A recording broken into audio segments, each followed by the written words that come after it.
आप देख रहे हैं इंडिया टाउन न्यूज, भारत की बात। नमस्कार, आप देख रहे हैं इंडिया टाउन न्यूज और मैं हूं आपके साथ कमर गौस। स्वागत है आपका हमारे खास बुलेटिन राजधानी सरकारधानी में। चलिए बुलेटिन की शुरुआत करने से पहले नजर डालते हैं आज की सुर्खियों पर।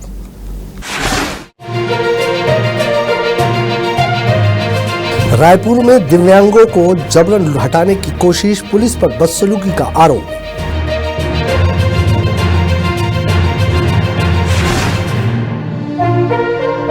आईएफएस अधिकारी अशोक पटेल गिरफ्तार, तेंदुपत्ता बोनस घोटाले में 6.50 करोड़ की हेराफेरी का आरोप।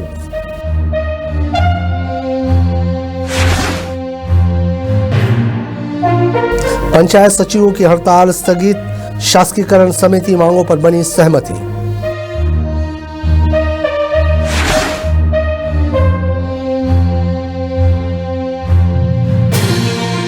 वाहनों में हाई सिक्योरिटी नंबर प्लेट लगाने की प्रक्रिया होगी तेज, कंपनियां लगाएगी शिविर।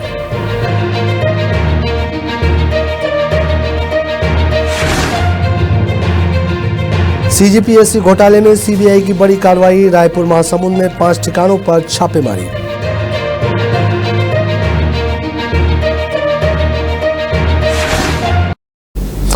अब खबरें विस्तार से। पिछले 18 दिनों से धरना स्थल में अपनी मांगों को लेकर प्रदर्शन कर रहे दिव्यांगों को पुलिस ने बलपूर्वक हटाने का प्रयास किया। धरना प्रदर्शन कर रहे दिव्यांगों ने बताया कि पुलिस वाले धरना स्थल में आते हैं, लाइट बंद करके बलपूर्वक वहां से हटाने का प्रयास करते हैं। इस दौरान हुई खींचातानी में दिव्यांग साथी अजय कुर्रे को चोट भी लगी है। पुलिस वाले सिविल ड्रेस में आए थे, जिस गाड़ी में आए उसमें नंबर प्लेट भी नहीं है, साथ में महिला पुलिसकर्मी भी नहीं आई। महिला दिव्यांगों के साथ भी पुलिस बदसलूकी कर रही है। दिव्यांगों ने बताया कि हमारा प्रदर्शन 26 मार्च से शुरू हुआ है, 5 दिन तेलीबांधा में फिर किए थे, जिसके बाद पुलिस ने हमें वहां से तूता धरना स्थल ले आई। 30 मार्च से हमारा यहीं पर धरना प्रदर्शन जारी है। प्रदर्शनकारियों ने बताया कि इनकी प्रमुख मांग है फर्जी प्रमाण पत्र के सहारे नौकरी कर रहे लोगों को हटाया जाए। इसके अलावा मासिक पेंशन पर वृद्धि की जाए, बैकलॉग भर्ती विज्ञापन जारी करे, साथ ही दिव्यांग युवतियों को भी महतारी वंदन योजना का लाभ मिले। छत्तीसगढ़ के सुकमा वन मंडल में हुए करोड़ों के तेंदुपत्ता बोनस घोटाला मामले में एसीबी और ईओडब्ल्यू की टीम ने निलंबित आईएफएस अधिकारी डीएफओ अशोक कुमार पटेल को गिरफ्तार कर लिया है।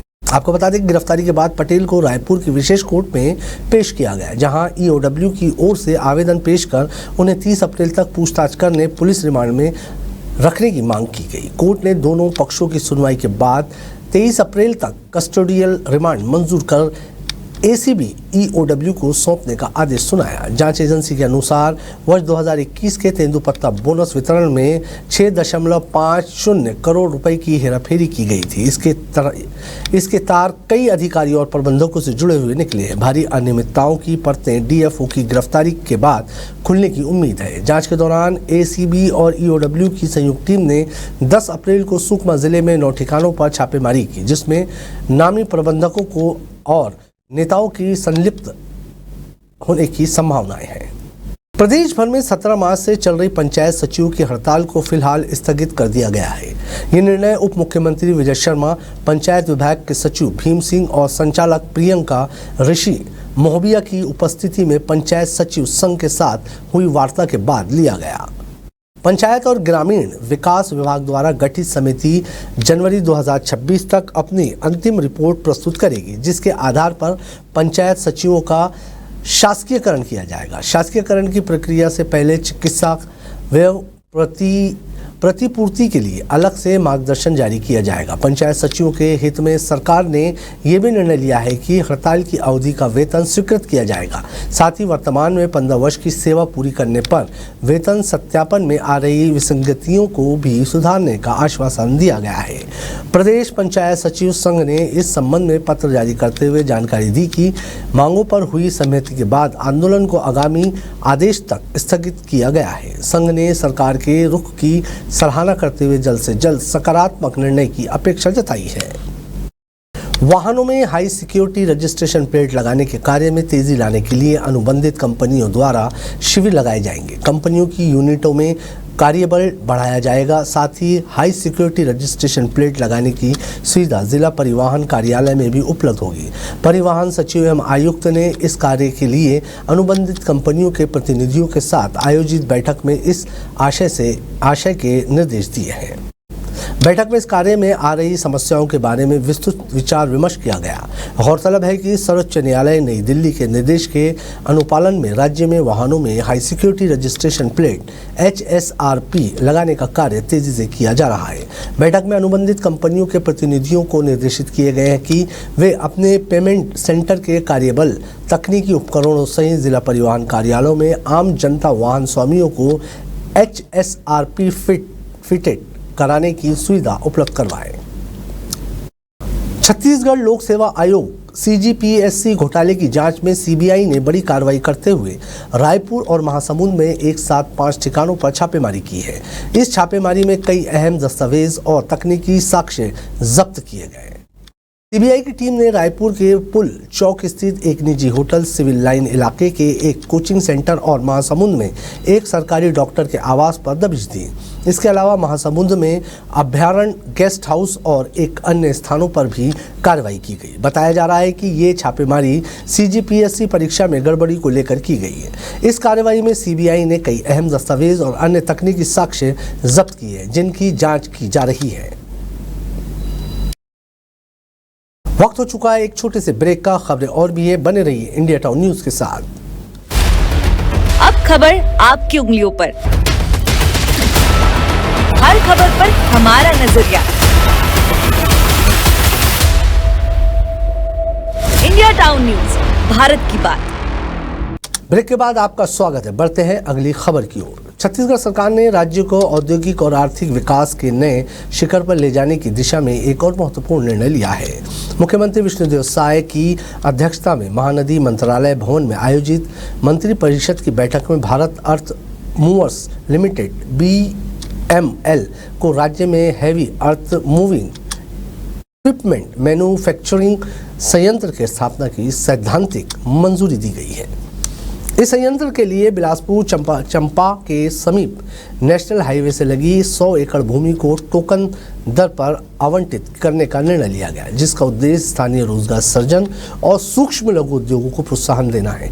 मुख्यमंत्री विष्णुदेव साय ने कहा कि छत्तीसगढ़ की नई औद्योगिक नीति न केवल उद्योगों की स्थापना को बढ़ावा देती है, बल्कि रोजगार सृजन और आर्थिक समृद्धि पर भी जोर देती है। हमारा लक्ष्य अमृतकाल छत्तीसगढ़ विजन 2047 नवा अंजोर के तहत विकसित भारत के निर्माण में योगदान देना है। उन्होंने कहा कि राज्य अब नक्सल प्रभावित छवि से बाहर निकलकर एक औद्योगिक और तकनीकी हब के रूप में उभर रहा है। प्रदेश के 10 नगर निगमों में चुनाव के बाद कांग्रेस ने नेता प्रतिपक्ष की सूची जारी की।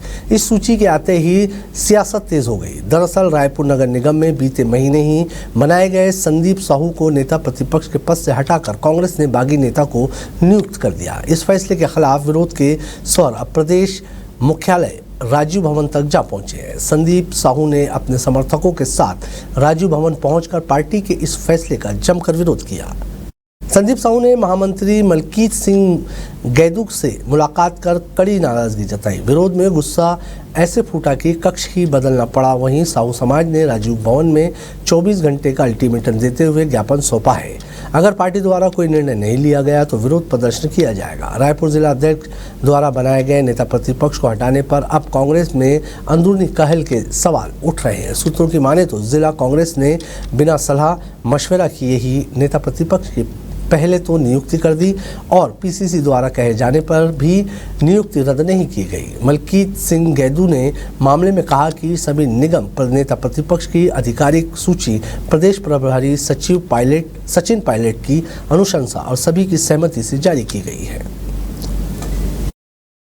कांग्रेस में जिला अध्यक्षों के मिलने वाले पावर के बाद उनकी नियुक्ति को लेकर भी नया फार्मूला लागू हो गया है। गुजरात से इसकी शुरुआत राहुल गांधी ने की।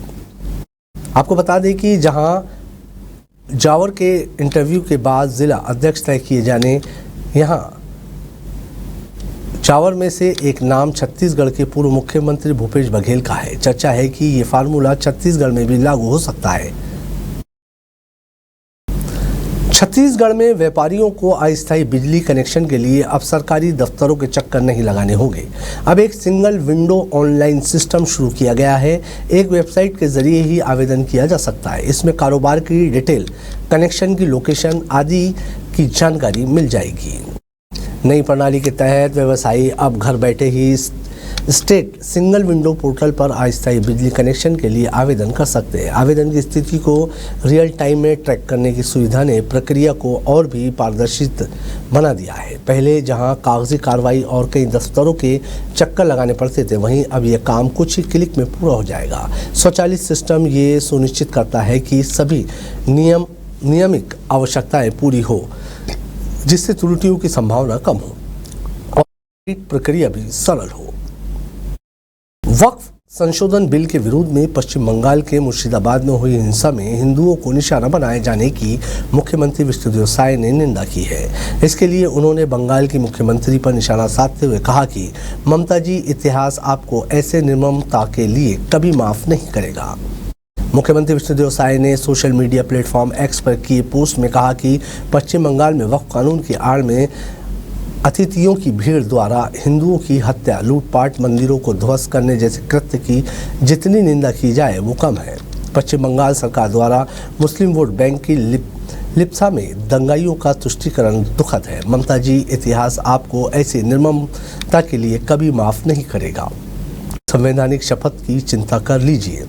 आज के हमारे खास बुलेटिन में फिलहाल इतना ही। अब मुझे दीजिए इजाजत। नमस्कार। आप देख रहे हैं इंडिया टाउन न्यूज, भारत की बात।